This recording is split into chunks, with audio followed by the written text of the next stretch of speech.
സിക്കിം ഡയറീസിലെ രണ്ടാമത്തെ ദിവസം.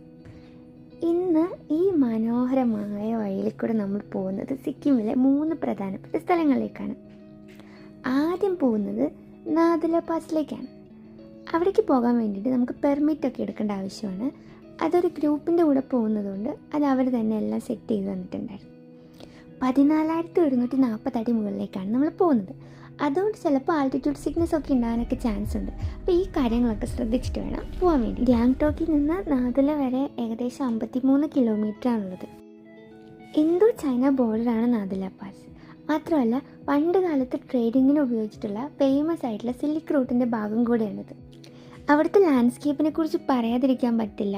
അത്ര ഭംഗിയുള്ളതായിരുന്നു പോകുമ്പോൾ കാണുന്ന എല്ലാ കാഴ്ചകളും. അങ്ങനെ കുറേ നേരത്തെ യാത്രയ്ക്ക് ശേഷം നമ്മൾ അവിടെ എത്തി. സത്യം പറഞ്ഞാൽ ഈ തണുപ്പിലും മഞ്ഞിലും ഇവിടെ നിൽക്കുന്ന ആർമീനെ കാണുമ്പോൾ നമുക്ക് ഒരു പ്രൗഡ് ഫീലിംഗ് ആണ് കേട്ടോ. ആ വേലിയുടെ അപ്പുറം കാണുന്നതാണ് ചൈന. അവിടെ ഫോട്ടോഗ്രാഫി റെസ്ട്രിക്ഷൻസ് ഒക്കെ ഉണ്ട്. അതുകൊണ്ട് തന്നെ നമുക്ക് ഒരുപാട് കാര്യങ്ങളൊന്നും എടുക്കാനായിട്ട് പറ്റില്ല. നല്ല തണുപ്പുണ്ടായിരുന്നതുകൊണ്ട് ഒരു ചായ കുടിച്ച് കുറച്ച് സമയം കൂടെ അവിടെ നിന്നിട്ട് നമ്മൾ മെല്ലെ താഴോട്ടേക്ക് ഇറങ്ങി. താഴോട്ട് ഇറങ്ങിക്കഴിഞ്ഞപ്പോഴേക്കും മഴയും കൂടെ എത്തി. ഇനി നമ്മൾ പോകുന്നത് അടുത്ത ലൊക്കേഷനിലേക്കാണ്, ബാബ ഹർഭജൻ സിംഗ് മന്ദിർ. ഇത് ഒരു സാധാരണ ടെമ്പിളല്ല കേട്ടോ. മരണത്തിന് ശേഷവും അതിർത്തി കാക്കുന്ന ഒരു സൈനികൻ്റെ ഓർമ്മയ്ക്ക് വേണ്ടി നിർമ്മിച്ചിട്ടുള്ളതാണ്. ഇവിടെ ഇന്നും പട്ടാളക്കാർ അദ്ദേഹത്തിൻ്റെ യൂണിഫോമും ഷൂസും ഒക്കെ റെഡിയാക്കി വെക്കാറുണ്ട്. ശരിക്കും അവിടെ എത്തിക്കഴിയുമ്പോൾ നമുക്കിതെല്ലാം കേൾക്കുമ്പോൾ അത്ഭുതം തോന്നിപ്പോവും. ബാബ മന്ദിറിൻ്റെ തൊട്ടടുത്തായിട്ട് ഒരു വലിയ ശിവ സ്റ്റാച്ചു നമുക്ക് കാണാനായിട്ട് പറ്റും. ഒരു ചെറിയ വാട്ടർഫോളിൻ്റെ അടുത്തായിട്ടാണ് അതുള്ളത്. ഒരു പ്രത്യേക ഭംഗി തന്നെ ഉണ്ടായിരുന്നു അത്.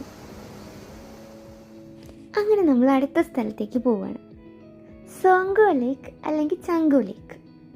ഇതൊരു മനോഹരമായ തടാകമാണ്.